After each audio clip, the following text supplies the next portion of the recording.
Welcome to A Night With, the show where we invite members of the TF2 community to discuss the game and the people who play it. Tonight, we're on with Nerd Sauce, an up-and-coming TF2ber who, in my opinion, is just brimming with potential. Nerd Sauce, welcome to the show. Thank you. It's such an honor to be here. Such a privilege. I'm glad you think that's. It's my pleasure to have you on. Honestly, it's really exciting what we've got to talk about tonight. I think we've got a bunch of topics where people will find them very interesting. So for people, let's start with for people who haven't heard of you and your channel. Tell us a little bit about yourself. I'm a TF2 YouTuber, a Scout main, so I usually make Scout content, and I just kind of make cool videos that take a really long time to make, and I kind of just hope it pays off with how cool it looks. And yeah, I guess I like the Force of Nature a lot. That's kind of one of my main gimmicks, but Okay. and I make some frag videos here and there. So you're a Scout main, is what you said, right? Yes. Good. Honestly, there's not enough of them. Scout was my first main, actually. Like all the way back from when I started playing.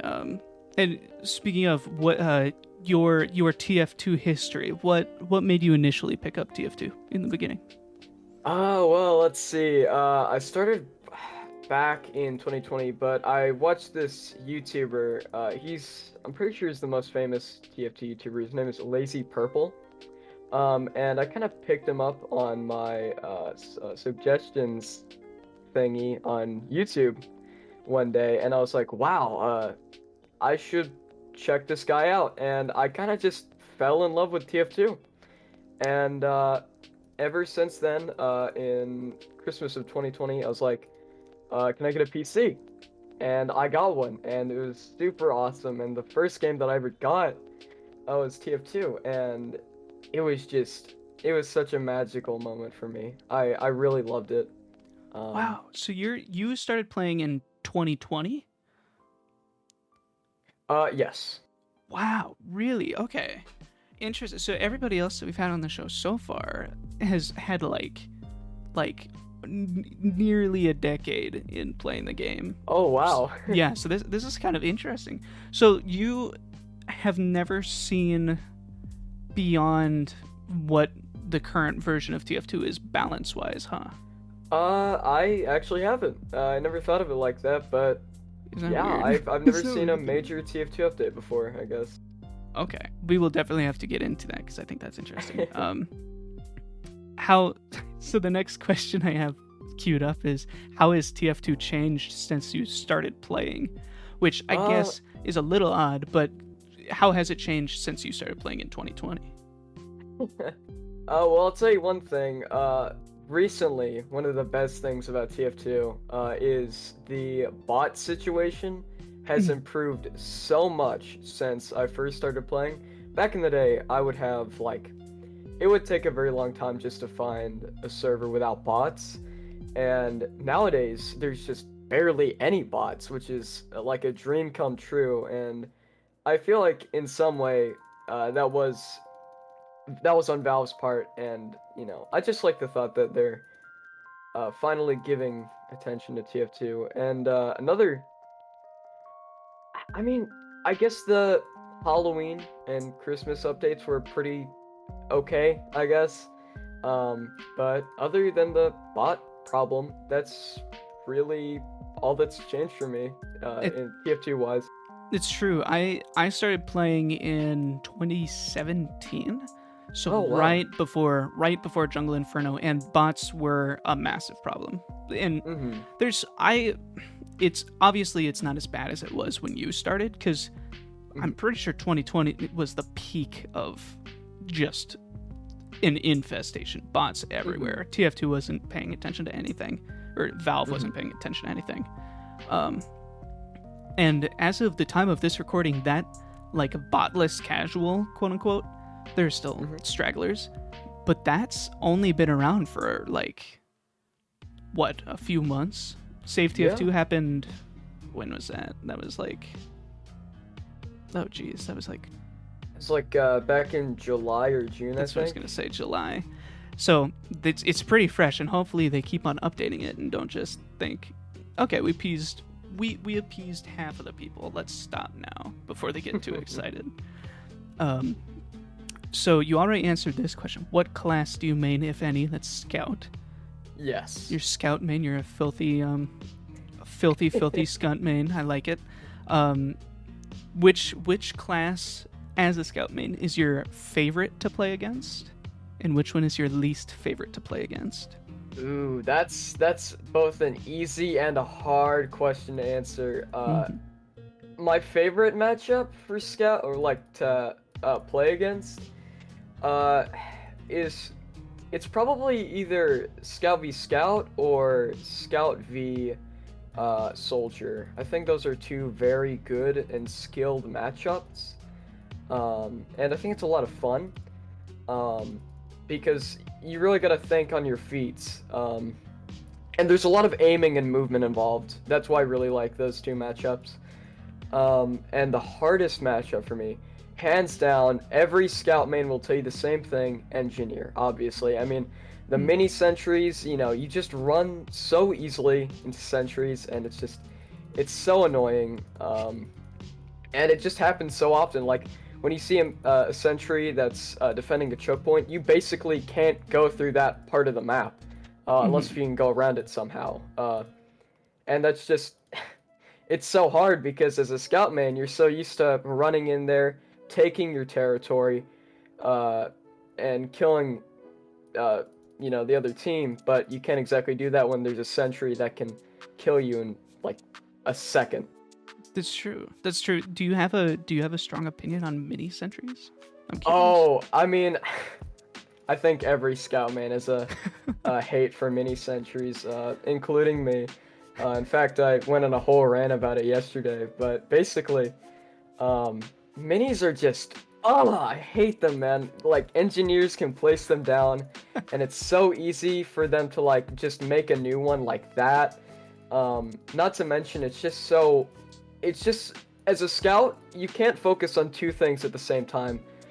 So when you're only shooting the engineer and the sentries up, the sentry's most likely going to clean up what the engineer did, Yeah. and vice versa?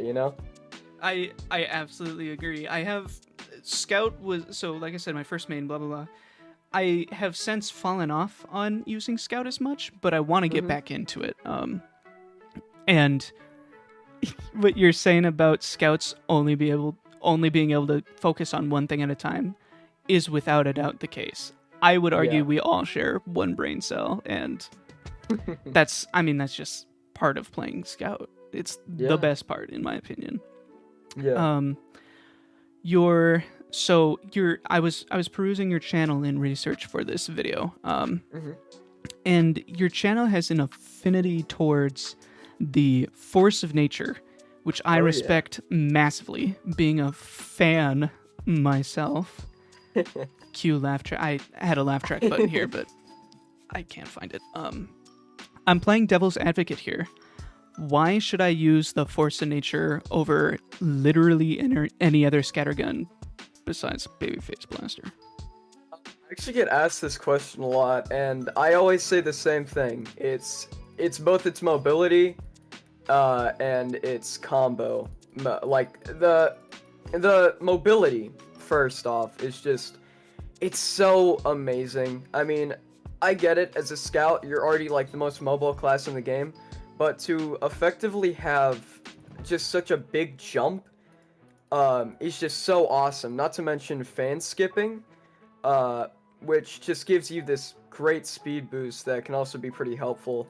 And I use it all the time in my Force of Nature gameplay, Mm. and it it's it's easy to pick up, hard to master. But when you like really get into fan jumping and fan skipping, it's so amazing, and it's hard to convert back to the scattergun.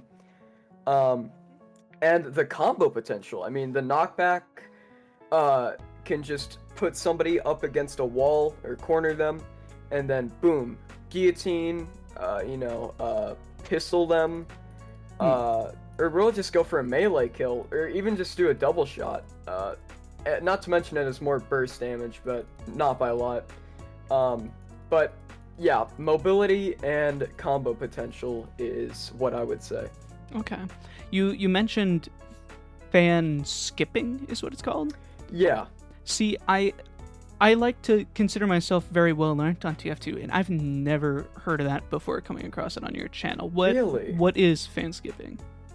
Well, there's actually a pretty big history behind that, but basically, there's this YouTuber named Sketchek. I don't know if you've ever heard of him, but he faked his death.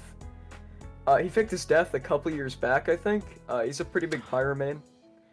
Okay. And he made a video called Fan Boost, and I was so intrigued, and that's how I actually got into the Force of Nature.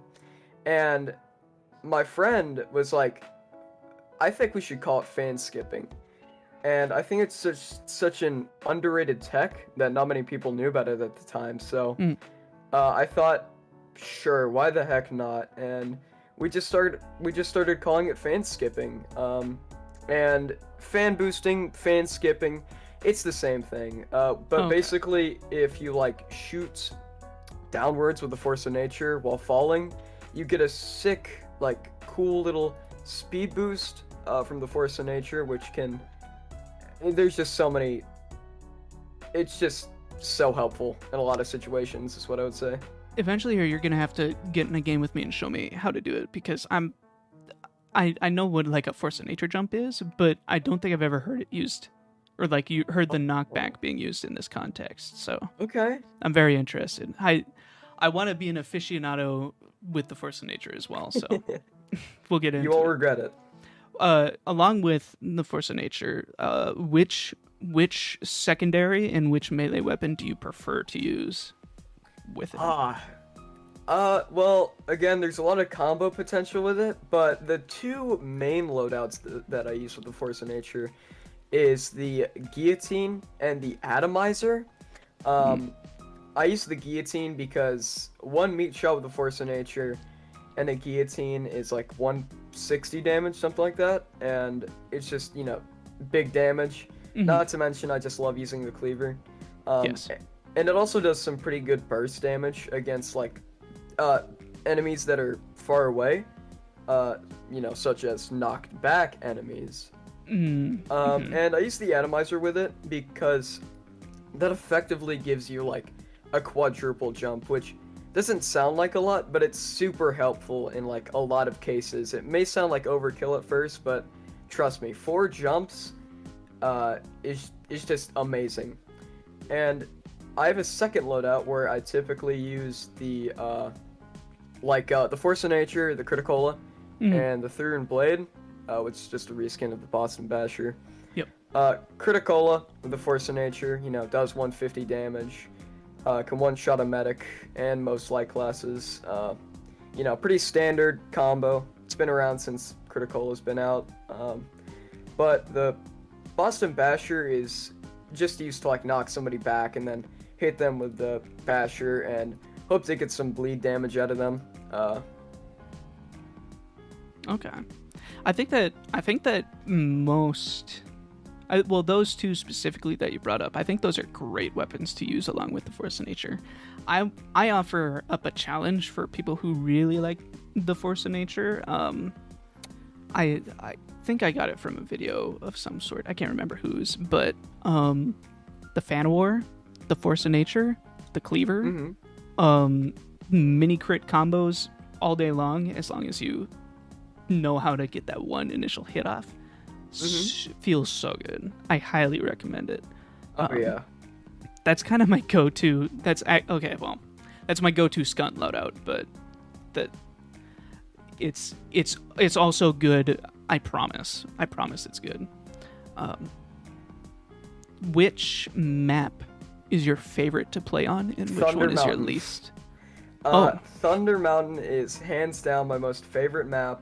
A lot of people complain that it's, like, super annoying because of how long it is, but I like it. I love it because the the flank routes in that map, not to mention all the funny spots and just gimmicky, wacky stuff you can do on that map is Scout. Thunder Mountain is so Scout dominant, right next to Demo Man. It's just it's a Scout's playground. And there's not a lot of potential for like sentry holds. Hmm. Due to how wide the map is It's so usually. open. Yeah. Yeah. So that's why I really like Thunder Mountain. And my least favorite map is probably Upward because I know a lot of people love the map, and speaking from a scout perspective, I do not like the map at all. It's just engineer is very dominant on that map, Hmm. and there's a lot of sentry spots that are uh, it's basically the meta. You know, you gotta have a sentry spot here, and Upward last as scouts. It's a scout's worst nightmare. I mean, you basically cannot play as scout on Upward last because there's usually like 2 or 3 sentries there. It's just bad. It's terrible. Oh man, dude, I've got a clip that I gotta send you. It was probably the highlight of my scout career. Um, it it was Upward last. They had 3 sentries and 3 engineers all watching their shit, and I Mhm. managed to flank them and end up winning the game by myself. But I'll send you the clip. Wow. It's pretty sick. I gotta Um, see that. it's really fun, and I used the atomizer for it too. Mm. Um, so yeah, what do you think of the way Valve is currently treating TF2? Well, I gotta say, I think they're taking very small steps in the right direction. Um, they're definitely ignoring TF2, but they're getting somewhere. You know, it's way better, and they finally fixed TF2's biggest issue, which is the bots. Now, you know, when I say fixed, I don't mean totally fixed, Right, but I mean right. like it's way better than before. And I think Save TF2 really it helped Valve realize that people really care for TF2, and I think Valve is I don't know they're trying to ignore it, but I feel like their hand is being forced to the point where you know they have to give it some love, and I Yes. think they're starting to realize that maybe Valve you know loves TF2, maybe just a little. Well, We'll yeah, the see one it within the the one coming guy that months. works on it, I'm sure that he loves the game. Oh yeah, the janitor. The janitor at Valve headquarters. Yeah. But honestly, if he's watching this video right now, if you're listening to this podcast, Mr. Janitor, I cannot tell you how thankful we all are for you. And if you're more than a janitor, then step it up, because good lord, Yeah. come on. Um, and all we're looking for is a little bit of game balance, which actually is the next segment. Mm, Game balance wise, say you're working at Valve mhm. right now, okay, and Valve comes to you Uh, and says, "We got to update TF2 right now. We can change 3 things. We can add, remove, like alter stats. 3 things. mhm. What update do you put out?" Nerf sniper, hands down, #1 update. Ooh. As a scout man, I typically don't deal with sniper a lot because you know I'm fast, um, and you know I dodge snipers a lot, and they're easy to kill. Mm, But when it comes down to it, they're just so they get free easy kills. And all they have to do to be a good sniper is aim just a little bit and have good positioning. Sniper does take skill, of course. I'm just saying it's not fun to fight against. It's fun to play as, but not fun to fight against. Uh, Update #2, buff Spy. Spy, since like day one of TF2, has always been reliant. Like his gameplay has always been reliant on what the enemies, like gameplay and how long they've been playing the game for. So I would definitely buff Spy so that way he can at least have a chance against more skilled veteran players that avoid trick stabs and try not to get headshot with the ambassador. mm, Um, and update #3 would I know it sounds kind of stupid, but somehow nerf the gunslinger. I'm obviously a biased opinion here as a scout main, but Really? yeah. But I mean, just I hate. I love the gunslinger to play as. I mean, it definitely changes the way that you play engineer to where you can finally play for an offensive way, like battle engineer, but at the same time, it's just so annoying to fight against. It really is. Okay. So you would nerf the gunslinger. If you had to just pull a random thing out, what are you doing to nerf it? I don't know. Well, I would say if I would lower the health of the gunslinger to 50 health. I know that's a bit The sentry overkill. itself. Yeah, the sentry itself, Okay. not the engineer, of I was course. gonna say. Good. Uh, but just the mini sentries usually take like 2 shots to kill, because they aren't affected by damage ramp up. So it would just be really nice to be able to kill the mini sentry in 1 shot instead of 2, because it's just so annoying, man. And I know that may sound a little unfair for the engineer, but Well, but hey, it's your update. yeah. Engineers will get their update eventually, I'm sure. Yeah, yeah. As soon as I get Uncle Dane on the show, then we'll hear Totally. what an NG main wants to update. So we're gonna next up is changing gears a little bit from TF2 to more your channel focused. Okay. Your channel is definitely, so it's on like the smaller side of TF2 YouTubers. Currently, as of the 6th of October, you've got just over 800 subscribers. In general, how has your growth been from the start, and do you recognize any immediate patterns? Well, let's see here. Back in my day, when I was first getting into TF2, I started making these videos just to like show off to my friends, and I thought they'd be pretty cool. And I just kind of did that for about 6 months. I'd occasionally upload here and there, maybe make a video that takes a while to edit, and sometimes, maybe a couple of viewers would come in here, maybe blow up in the analytics just a little bit, but not too much, and then I'll never forget this.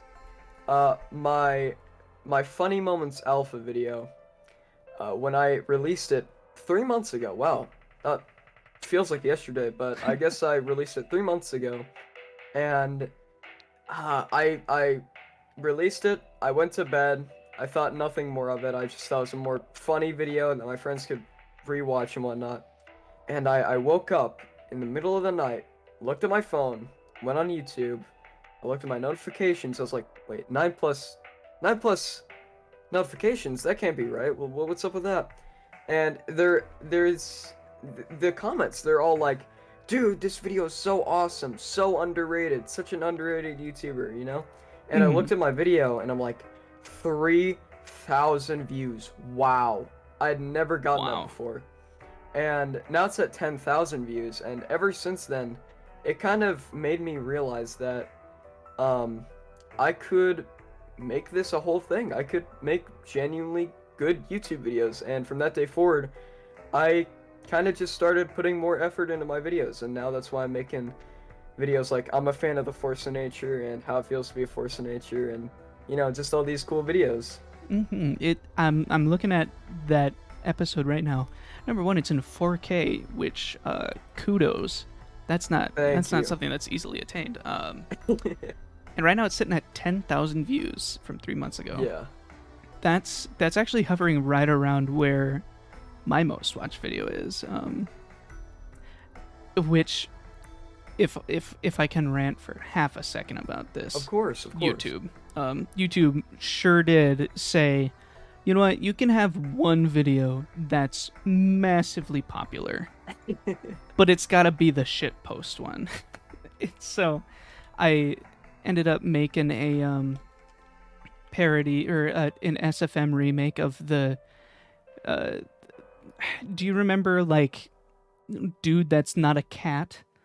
Like, I'm gonna put my cat on the mic, and then it screams a bunch, Oh and people are yeah, yelling I at think him. I saw that video. The original one. Uh, both the original and the one that you made. Oh, oh, good. Well, so then you know how shitty it is, and how there's no way that is the thing that thing. Okay, but to be fair, that took like 15 hours to make. So, but that's just SFM being SFM. So Yeah. it's interesting. We have kind of a similar perspective then when it comes to like that one video that explodes, and then trying to reach that again and again, and that's how you're gonna start to be more consistent. How often do you? Yeah. How often do you typically put up videos on YouTube? Well, my, what exactly do you mean? Because there's a very tough answer if I think, what you're saying. Um, what I'm trying to get at is how important is consistency when it comes to YouTube showing off your channel?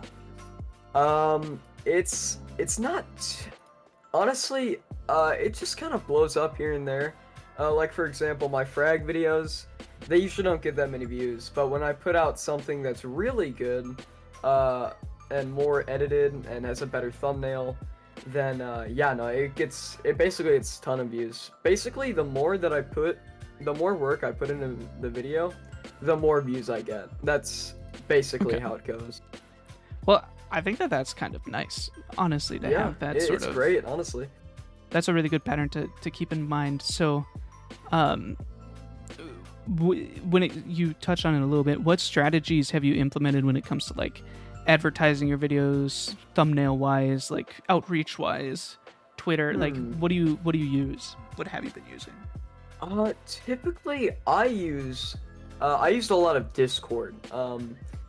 And I actually have to thank Discord for a lot of my success. I'm in a lot of like TF2 servers and TF2 YouTuber servers, and I'll go into the promote channel if they have one, and I'll just put my video in there, and I kind of just that's basically where I post all my videos at. Other than that, I guess on my community tab for my YouTube channel, but other than that, I really don't have any other socials that I post with. Okay, interesting. Do you have any videos that are currently like in your pipeline? Okay, well, I have a video. I actually have two videos that I'm currently working on. One is a review about the new Scream Fortress update, and the other one is just a very general and very detailed way to play Scout and how newer players should play Scout and how to break bad habits, and genuinely given some good advice there. And so far, it's doing really well. I can definitely say it's hands down my most edited video yet. So I can't wait to release that. Okay. How long does it typically take to make one of the videos that you put more effort into? How much time does it usually take? Typically, I believe my Force of Nature video took about 68 hours to make, somewhere around there. And my Atomizer and my Funny Moments videos, I think those took about 50 hours to make. So they take a pretty long time, but I take a lot of breaks in between, so that number might not be entirely correct, but I know it's definitely over 50 hours most of the time. Okay. When I work on my big projects. What is the creative process like for one of those videos? How does it start? Like as an idea, script writing, that kind of thing. Well, I typically start out with ignoring my advice. I really need to break this habit, but what I do is I'll make the script first and then gather clips. What I need to start doing is getting clips and then doing my script, so that way I can interact with my video and show examples instead of just having clip footage in the background that might be associated with what I'm saying, you know? Mm-hmm. Um, but and my creative process is usually just like it just kind of comes to me, you know?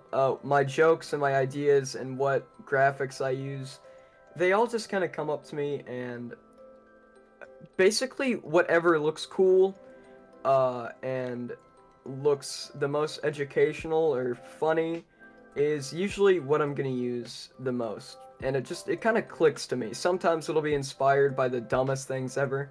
Like I don't remember what bit it was, but in one of my Force of Nature videos, one of my like graphics in the video was based off of an epic rap battles of history video. Mm-hmm. Uh, and a lot of my stuff is just inspired by the dumbest things, but it works out really well in the end for me most of the time. So, yeah. Okay. Okay. Do you how do you feel YouTube treats smaller channels like yours, like ours? I think it rewards them most of the time. Sometimes, they're not as forgiving, but I think if you genuinely, and I've had this thought since I first started making YouTube videos, if you genuinely make good YouTube videos and you start pumping them out and you put effort and content and soul into that video, I assure you, you will get views. Okay. And that's been my mentality, and so far it's been working out like a charm, you know. Interesting. That's not a view that I've seen when it comes to a lot of the smaller content creators. It's tough because there's TF2 is such an interesting part of YouTube where it's not like it's not easy to make a video about TF2 that's gonna gain traction and do well. If you're just gonna post like frag clips, no one's gonna care. There's so many of those already. And Yeah. unless you're like stabby, godlike, going crazy, or if you're like, I don't know, I'm trying to think of other ones. You're a scoutman. You've probably seen JPEG before. Yeah. Like that kind of skill already gets you a very good leg up. I personally am not very good at TF2. I'm kind of just there to look funny while I play and hope that people like that. And that's totally fine too. I mean, some people are good at things, some people are good at other things, like being funny at TF2, you know? It's true. I might not have the skill in TF2, but I like to think I can make a video or have good audio quality or something like that. I don't freaking know. And so I think that's a really good point that you made, that effort is the most important thing when it comes to growing on any platform at this point. You need to put effort into it. You can't just puke something out and say, there you go. You can't just post, well, unless you're a certain subset of person, you shouldn't just post YouTube short after YouTube short after YouTube short. Yeah. And then gain millions of views and then get away with it. But we don't talk about that. Do you feel an increased pressure having, as your popularity grows on YouTube, do you feel an increased pressure to work harder? Absolutely. Ever since my Force of Nature video, my Funny Moments video blew up, now when I make videos, I'm less lenient about what I do and do post. Like back in the day, I would make some pretty bad videos, but nowadays, since there's a lot of people watching my videos now, I kind of feel like I hold a slight responsibility to start putting more effort and more work in my videos, even if that means multiple script rewrites and even cutting out whole sections that may have taken hours upon hours to make, just to make something good or up to a viewer's standard of what they think my content is like. So definitely pressure has a big effect on me. And honestly, as they say, pressure makes diamonds. I think my content has improved a lot because of that, but it's also very stressful as a content creator because, you still have to keep pumping out content, and it's kind of difficult when, you got school and other stuff going on in your life. especially when YouTube demands it of you. In order to Oh, stay yeah. relevant, you better be posting somewhat consistently. Yeah. I think that's a really good point too. Well, so then for in the near future, do you have any big plans coming to your channel? Big plans. Yep. Well, one day, uh, I would maybe like to start my own Steam group. Maybe hang out with a couple of big YouTubers, I guess. But that's way far down the line that I don't think I'm even close to being a part of yet. I Hmm. might uh, start making like videos outside of TF2, if push ever comes to shove, um, and people want to see less of TF2 and more something else. Hmm. My channel will always be TF2 related, of course, but um, I might start, branching off a little bit, Yeah. and whatnot. But for now, my channel's totally TF2, and I don't really have anything too big in mind. Okay. So I think that's it's that whole like becoming like going and finally getting in cahoots with big TF2 YouTubers and stuff like that. I think that's a really good goal to have, and I think that that's something that they would be excited about too.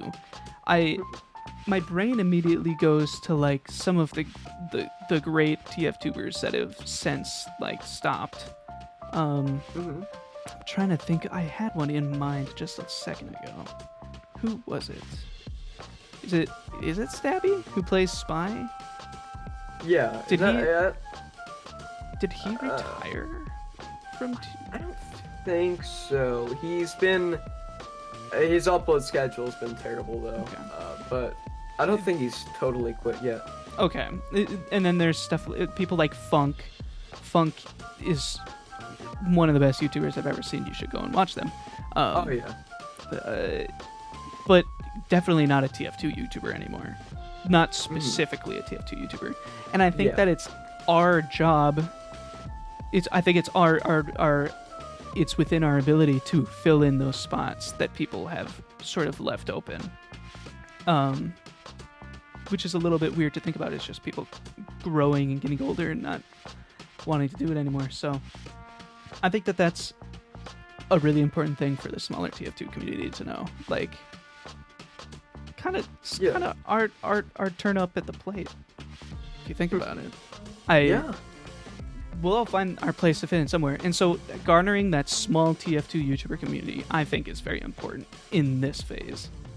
We should all be branching out to each other, webbing into this sort of like, oh, this person worked with this person. Oh, and this person worked with this person. That's partially why I made this series, and I can't wait to see it grow, because with it, we're going to be able to see all of us little guys grow into what is hopefully equitable to those big guys that we watched back in the day and inspired Absolutely. us. Is that neat to think about? I think it's so cool. Well, that's all the questions that I had on my list. I'm trying to think of anything that might have come up. You have any questions for me? Flip the script. Why did you start YouTube? I Or TF2? TF2.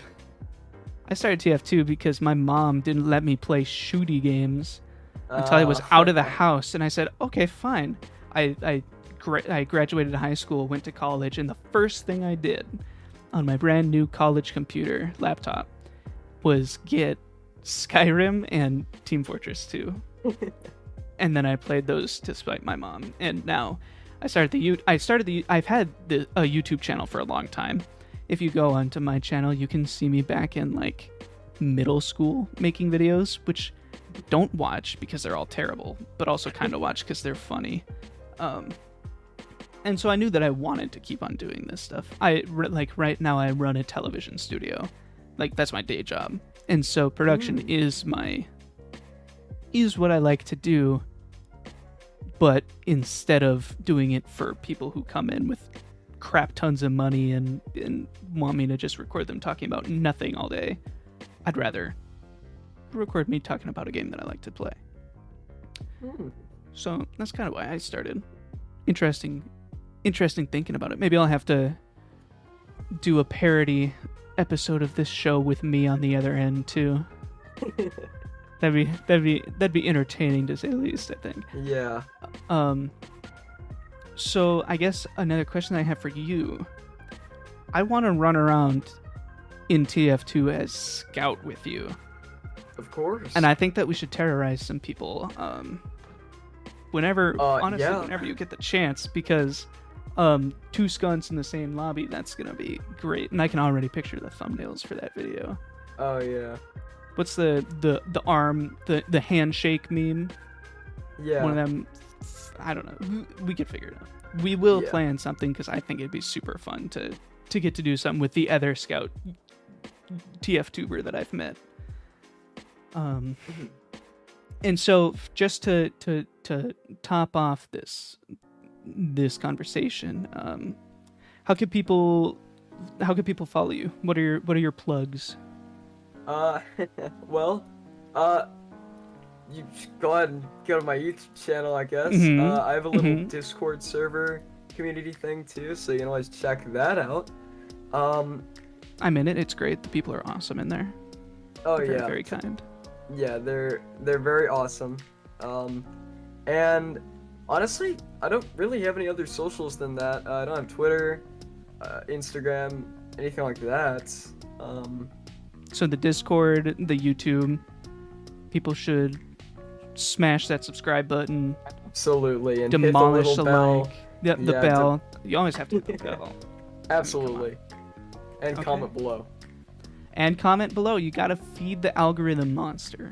Absolutely. For the love of God, let us pay rent this year, this month, please. Okay, well, cool. It's been great having you on. You seem like a super chill dude, and it's really nice to get to talk to some of the TF2bers that are kind of in my sect of what's going on YouTube. So that's going to be the end of this show. Everybody who's listening, thank you very much. I hope you enjoyed it. If you have somebody that you want me to talk to next, comment it, tweet at me, join my Discord and yell at me there. Literally any way you want to get a hold of me, there's a way. And I will be reading every single one of those comments and replies because I am curious as to who you guys want to see on here. Once again, thank you very much to Nerd Sauce for coming on the show. It's an honor here. It's really such a pleasure to be here. It's all returned right back to you. All right, and we will see everybody next time.